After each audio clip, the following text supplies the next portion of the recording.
Hello, we're live. Good afternoon, Noha. How are you? Good afternoon, Diana. How are you? I'm doing very well, Uh, thank you. I'm lovely. It's actually a very hot afternoon here in Nairobi, Kenya. Where in the world are you? I consider myself a global citizen and a citizen of the world, but I'm speaking to you Right. from Cairo, Egypt. Cairo, Egypt. I told a few people that you're joining us from Egypt, and they're like, "What? How did you do it?" And it's all because the world is going digital. The world is becoming a small space in the digital arena. And so we're so glad to have you. Thank you so much for considering to join us. Oh, thank you. It's my honor actually, and I'm very humbled to be part of your podcast and to be invited among the top minds and the inspirational leaders that you have on your show. So thank you very much for having me. Right. Thank you very much. So I'm just going to give a quick through about Diversity with Diana podcast. It is a podcast that was started in 2020 with the main aim of amplifying the voices of young women, youths, and people across the world. Initially, we looked at helping out the young people to participate in opportunities that were there in the private sector, in government, in the civil society. And right now, this season two centers around conversations with some of the most inspiring and inclusive people across the world. In this episode, I'm joined by you, Noha, and I'm telling our guests I'm being joined by Noha, who is a seasoned visionary leader grounded with extensive 28 years of international experience on global and regional level, on the roles including the general manager position, global chief of staff, and business development. You have a collective experience of both multinational corporate sector and international nonprofit development sector. Most of the guests that will be joining us will actually be women working in the non-governmental sector or non-profit sector. And we're looking forward to learning from you as a women leader or as a woman leader that has paved the way in which we can only follow through. Through your career, you've built profound knowledge in strategic planning, operations management, human resources, communications, and financial management with deep understanding of international relations and multi-stakeholders engagement. Noha, I mean, this is just amazing. You are like the guest that I'm most excited to have in this very first of the broadcast. So take us through, please. Do tell us a bit about yourself and your history in the corporate sector and the international sector, Noha. Please give us now your introduction the way you can do it. Sure, sure. Thank you very much for your kind introduction as well, Diana. And normally, when I speak or I'm joined by anyone, I would like to introduce myself first by saying I am a daughter of loving parents. I'm a wife of a successful and a loving and a supportive husband. And I'm a mother of two wonderful and amazing children. They are grown ups, they are studying at their universities, but they are wonderful. And they've been a support to me as well as I've been a support to them. So we are approaching also the Women International Day. Or the Yes. International Day of Women, which is coming soon on the 8th of March. And I like to start by saying those introduction because normally we are a bit confused between like, okay, if I pursue my career, then I'm not a good wife and a mother. If I am a good wife and a mother, then I cannot have a career. And this is a dilemma. It's a very normal dilemma. Actually, we all been through that. Having said Right. so, I would like to pass on to the introduction of my professional side. So on a professional and a career side, my career throughout my life has been divided into three distinctive phases, as you said. And in Mhm. chronological order, I would say the first phase, I had a vision that is more focused on self-learning, developing growth, career growth, growing both business and individually. So I had Right. a fast progressing career in the corporate sector and namely in the health sector as well. I worked for a long part of my career in the pharma industry. Mhm. And through this career also I moved vertically through leadership position up to the general manager position. and horizontally also through different geographical areas. So I basically was based in MENA region, so many countries of the Middle East and North Africa, Southeast Asia, Europe, and of course my home country, Egypt. So that was the first phase of my career. On the second phase, I came to a stage of my life and career and age as well, where giving back, making a difference, and passion is these were the key stimulants for me formulating my vision about this phase in my career. So I made a bit of a radical shift. Actually, it required some courage. Not everyone, or maybe many people, are now thinking about this shift. Is the shift of the career from the corporate sector, the profit, Right. the shares and everything, into the development sector and the non-profit sector. Right. So at this phase, I hold the position of a global chief of staff in one of the international organizations focusing on youth development and youth empowerment through non-formal education. Came and I just like want to run through now my career because it's 28 years. It's a little bit long, so I don't want to take all the time. But currently, I am in the phase 3 of my career. And this phase is basically driven by the concepts of flexibility, agility, digital transformation, efficiency. And you started by saying now we are connecting from the different part of the world. This is because of the agility and the transformation and the technology age that we are living in. Flexibility for me meant also that I have more time for elderly parents, for young children, for myself as well, because through your career you tend to have less time for this. I'm not saying that I didn't have, but I'm saying less time. So these were a bit the decision making. So I'm currently a founder of my own company that is a development consultancy firm. At the same time, I'm associate partner of a global vision for education and training, and an associate consultant at Oxford HR, which is an executive search firm and working for organizational development. I said, like, I'm a global citizen. I have worked in different parts of the world. I consider that we have so many similarities before we can speak about any differences. So that's a little bit of my career. Oh, that's amazing. That's amazing, Noha. And that's exactly why we have you here, because as women, we have seen how the corporate world, or just the world in general, can be tough on us.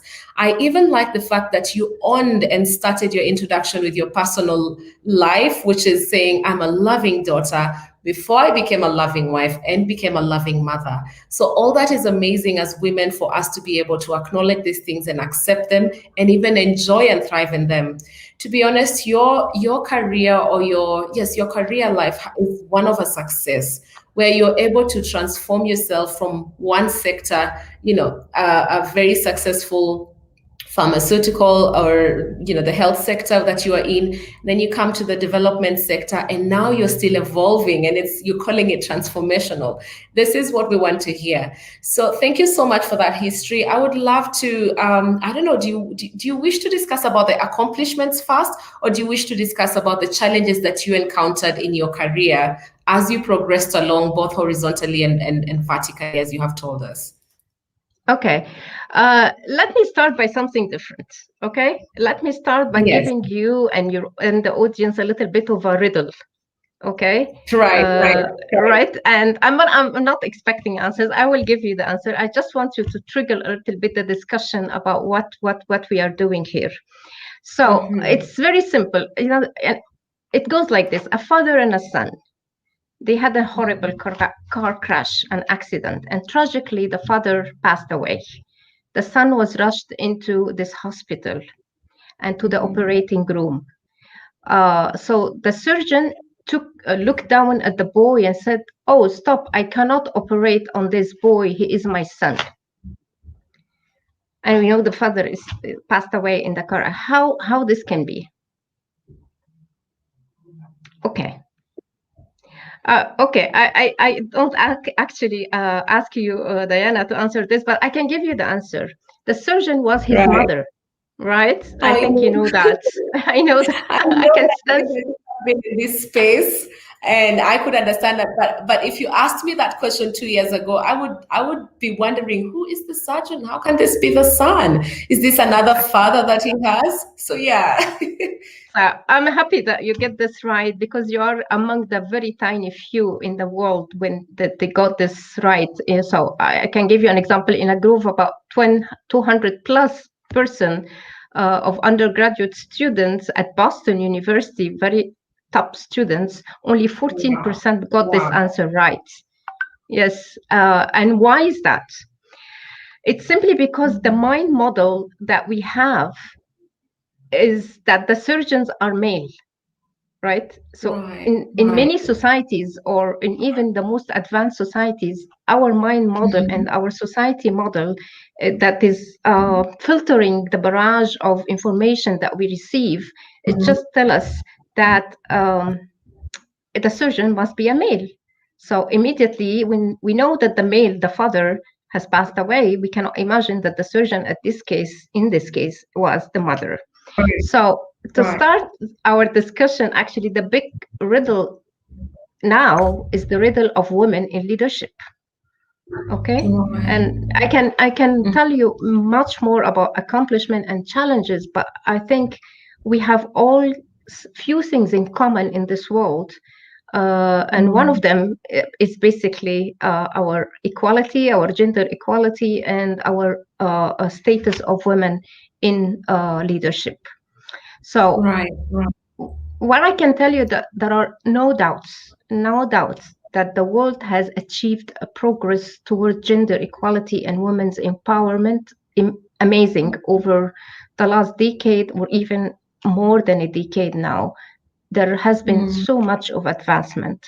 The socio-economic development and the process of modernization brought a transformation into the lives of many women and men, of course. I mean, we are not excluding that. If you read many of the international reports, they give facts and statistics about the growing gender parity in education, the equal rights to vote, the participation of women in political domain. Many of the businesses, and I come from the corporate, and I remember we had KPIs about the women in leadership and how many women are sitting in the senior management team and how they are contributing to the overall strategic decision of the organization. So there are Right. great examples about, and you read more, you have many more examples of women leaders and influencers in this world nowadays. Meanwhile, while all of this happening around us, there is still a long way to go. I mean, we are okay Right. making progresses, but still a long way to go, because despite of all the great strides that we are seeing internationally in many societies, we can see in many parts of our world. We're speaking Africa, we're speaking some part of Asia, we're speaking South America. There are still women or children are married as or girls are married as children, right? Right. There are Yeah. still trafficked, forced into labor. There is refused access to education, political participation. So, of course, we cannot generalize. Again, I am reiterating that some societies have achieved major gains in legal, economic, political, gender equality, but still some are suffering this disparity between men and women, and other are in a mixture state of progress and regression. So Right. Right. yeah, there are lots of statistics. I mean, to put things into perspective as well, I can give you some statistics. According to UN Women, for example, women make up more than 2/3 of the world's 796 million illiterate people. So 1/3 of Wow. that are the women. Only 39% of rural girls attend secondary school in Globally, I'm talking globally. Of course, you may say that majority of the global numbers are coming from minority of countries, I mean, little countries or very small number of countries. According to UNICEF reports, for example, 132 million girls around the world are out of school. And if we look from a corporate or from a leadership, women held just 24% of senior leadership positions. So like a quarter of the leadership position are held by women nowadays. I'm talking to you about 2020 statistics, not too far. I mean, that's last year. So yeah, so back to that, I would say there are challenges and still barriers to women in societies, and especially in terms of education and in terms of leadership. Right. I mean, it's a good thing that you're telling us all these numbers, and I am glad that you actually acknowledge that, yes, in as much as we have seen progress towards gender parity and gender inclusion, there's still a long way to go. So you're saying that we can acknowledge that, yes, there has been growth towards ensuring that there is gender inclusion, but it is not sufficient, and they still need to keep doing more. So what do you think? What have you done in your tenure as a women leader growing up the career path? And then what do you think can be done? Because for some of us in our small capacities, it is why we've been able to open up such platforms to have discussions. But when we are offline, we actually join consortia that discuss matters regarding policy change. We discuss with academia to get the research. We partner with development partners and ensure that our voices are heard, they are counted, and then we give this information to the policy makers so that they can change policy. So what can we learn from your journey, and what could you keep advising us to work towards to ensure that this trend continues to change and progress in a positive direction? Yeah. Okay, that's a great reflection and question. Thank you for that. I give you the perspective on my personal experience, right? Yes. There are things that you can do on a policy making and changing level, but also I think what I am here is more about what you can do on your personal level, what you can do on your own mindset and on your how you can manage your own life, because everyone has got a different life to manage as well. There's different circumstances sometimes. So my takeaway or my learnings through the journey, first of all, is to overcome our internal barriers. So why I'm saying that, I spoke about the earlier about this state of mind or the society, what it tells us about the leaders and what it tells us about how to be a leader. So there is some also stereotypes. Some stereotypes in the sense of generalizing, typically negative. Give you an example for those stereotypes about women. For example, like they are too emotional, they are too soft for a leadership position, they are not as intelligent as men. On the other hand, of the spectrum of stereotyping is about men or leadership, that normally if you are a woman in leader, you tend to be pushy, aggressive. So we become hyper vigilant about these stereotypings around us, and we have to overcome our internal barriers. You need to understand it starts from self-awareness. It starts from knowing yourself and understanding yourself, what you really like to do and what you don't really. Where is your passion? It's okay. It's absolutely okay. And I'm telling all young women over there, please, if you don't feel like being a leader, that's fine. But if you are feeling like you want to take the leadership and you have lots of things to contribute, you have ideas, you have energy, you have a contribution to the society, please do not hide back because of the stereotypes of your internal barrier and the society. Come forward and put your ideas, put your expertise, put even volunteer if you don't want to work as a full-time employee. Go and volunteer, make a difference in your society, make a difference in your community, help others. So first of all, my takeaway and my learning that you should not stop at the barrier of your internal barrier, neither the external barriers of how people perceive a woman in leadership. The second takeaway or a key learning is you have to believe in your ability and succeed as a leader, right? So once you have this self-confidence, and I keep repeating about self-awareness, self-confidence, you need to go and focus on your values as well. Values are your personal identity. So don't give away your values because you want to achieve something in your career. But this is really your identity. And some people, they even die for their values. So please do acknowledge and focus on those values. You have to be brave about small actions. These are the small cognitive behavior that will make you understand where are you putting your next foot in the career.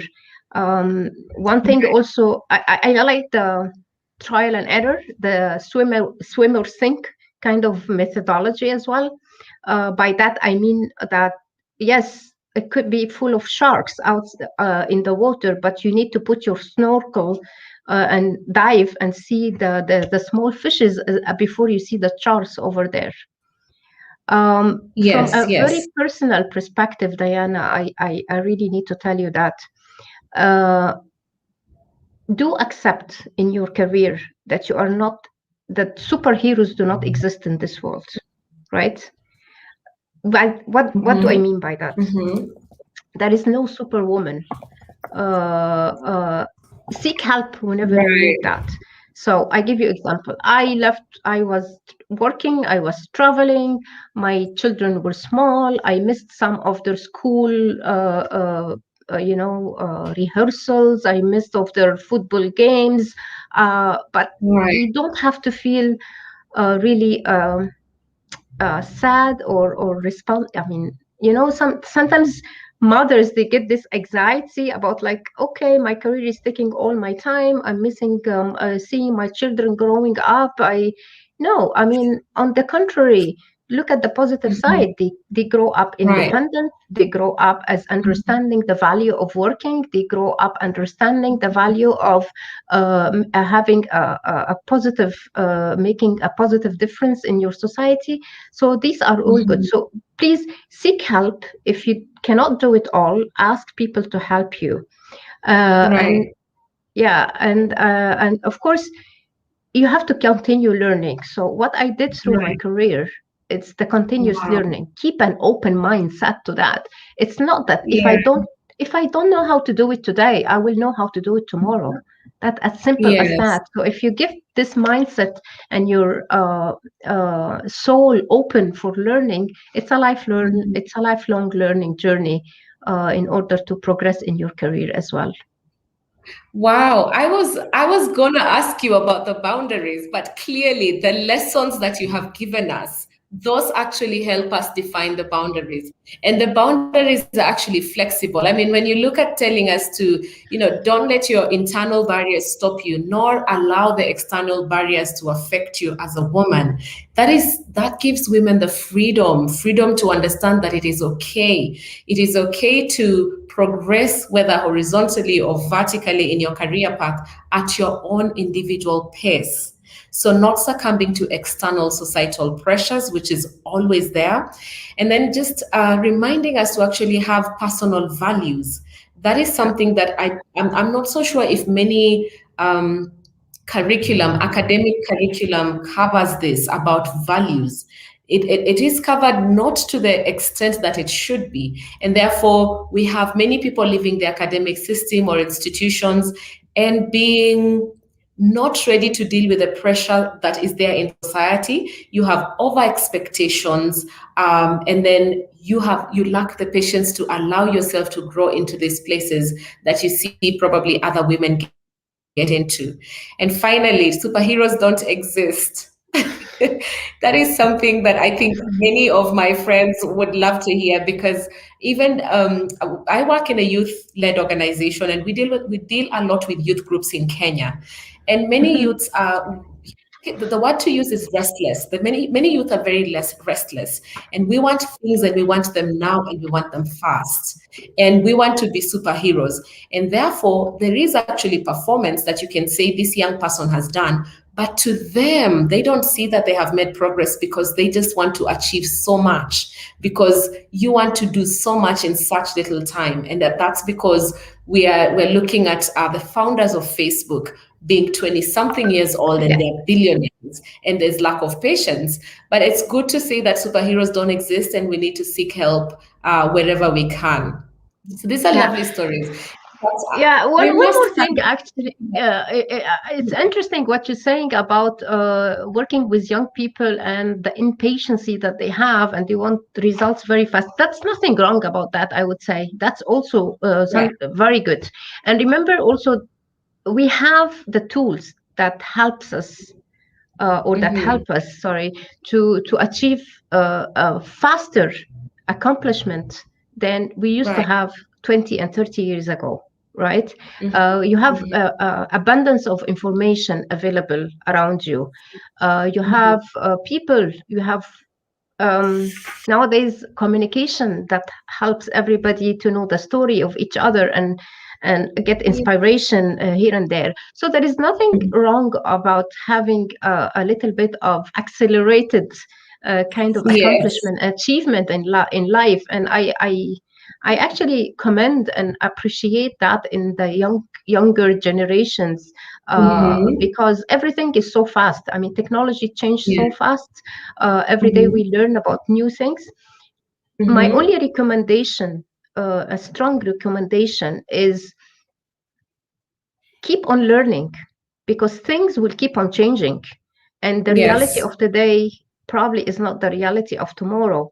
So unless you Right. keep yourself updated, and you keep yourself continuously learning what's going around you, that that's Mm-hmm. the only way you accelerate your accomplishment and you accelerate your achievements in life. Right, right. I mean, thank you very much. This technology is definitely the way to stay updated and refresh our skills. Many of certain skills back in the day, the principles and philosophies that we learned may still be true, but based on the digital world right now, we have to modify it. So I agree with you. I actually wonder, Noha, do you have any courses that you teach online, or how else do you share the knowledge that you have? Because I'm sure you would love to be a mentor to a group of young women that probably want to also shift career change, know how to manage the changes in your career. And also motherhood. How did that change your life in any way? And how were you able to balance it if you were able to do that? Well, I don't have a dedicated online course, but I do that through forums like yours, but through other forums Right, as well. And right. especially when it comes to career, of course, coaching and mentoring. Yeah, I'm happy to do that as well. But I don't have like an online teaching. I do that Uh-huh. when people reach out for any advices on the career and the motherhood as well. All right, awesome, awesome. So I'm definitely, I would look forward to engaging or linking you together with the women who may need somebody to Of walk the journey with course, them. I'll be happy. I'll be more than happy Awesome. to Awesome, exchange, of awesome. course. That would be amazing. That would be very amazing. Yeah. Awesome. So I don't know if you have any parting shot, any last bit of sweetness that we can go away as young women who have logged into this live session today, that you can just maybe give us a word of encouragement as we celebrate the International Women's Day on Monday. Anything you can say to us, we would be very glad. Uh, yeah, I think priority, I would say, get your priority right. Mhm. Follow your passion, because your passion is your drive. If you are passionate about just staying home, just do that. If you're passionate about really being the CEO, just go eagerly and do that as well. You must feel deeply what you want and what makes you happy. Happiness is something that you cannot. How can I describe that? It's the essential thing. It's the essential part. If you are happy, you will make everybody around you happy. If Right. you are sad, you'll make if you have the negative vibes everywhere. So keep positive, be happy, follow your passion. Right. Would be, Right. I mean, take your challenges as your opportunities, and look at the bright side. Look at the filled part of the cup, not the empty part of the cup.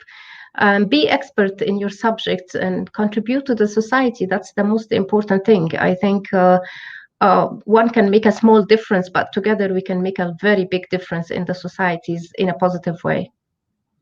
Awesome, awesome. Thank you for that. I mean, before I let you go, I know we have like a few minutes, 2, 3 minutes to go. I'm just being reminded by, I've just got a message and it's reminding me that, Diana, please ask Noha about how you can leverage with the male colleagues in the place of work to become ambassadors of female inclusion or women inclusion. So how would you advise anybody managing an organization or even being employed in an organization on how they can work with the male colleagues to have them become ambassadors of allowing women to be incorporated in leadership in their organizations and give women a chance?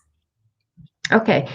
Our male colleagues are our colleagues, right? Yes. So Right. let's the first thing as a leader I would do is to stop calling men and women. We are human beings. We are colleagues. Right. Okay, so Right. there are eliminate the differences. Eliminate the differences. Look at the similarities. When we contribute to an organization, we are all contributing our efforts, our minds, our time, everything. So we are equal in that sense. So what really makes someone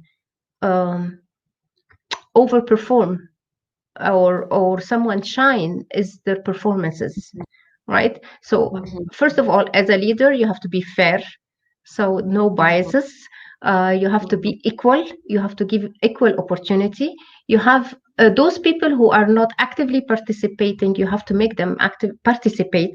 So you have to give way for diversity of points of view, diversity of personalities, diversity Right. of capabilities and qualifications. That's what makes an organization successful. The more diversified we are in our viewpoints, the more diversified we are in our approaches to think. Some are very risk-taking, some are less risk-taking. So the more we allow the diversity and not having everybody similar to us, the more we are more successful. And that is proven globally, that the diversification of in management in general and in leadership brings more success to the organization. And start Wow. eliminating those differences by calling them men and women. We are just colleagues and human beings. Wow. I mean, this is actually what I have been saying for some time. And I know diversity as a concept has been misunderstood, but how you say it, it's just the differences. And if we eliminate the thinking about being different from each other and focus more on allowing the the differences, it's weird. So we eliminate thinking how we're different as men and women, but focus more on the skills that we bring, on the performance on the table. Because when you're hired, you're not hired as a woman. You are hired because of a skill that you have. You are hired because of your, Absolutely. based on merit, and therefore performance should also be weighed in as the same. So I think that's a really good conversation to have, and I think we are very appreciative of the knowledge that you've shared with us. Thankfully, this broadcast is going to stay on YouTube, and I'm going to later upload it on the podcast, the audio version of it. I'm hoping that I will also be able to maybe direct a few women who are really serious in their leadership to probably get 1 or 2 coaching sessions with you. It could be 30 minutes of just discussion. Maybe they would come to you with a lot of questions and you just give them guidance and tell them, you are doing right. Just continue doing what you're doing. It might not be a very big shift that they will have in their lives. So thank you very much, Noha. I want to wish you a lovely afternoon. May you be blessed. Continue Thank you. being as kind as you have been.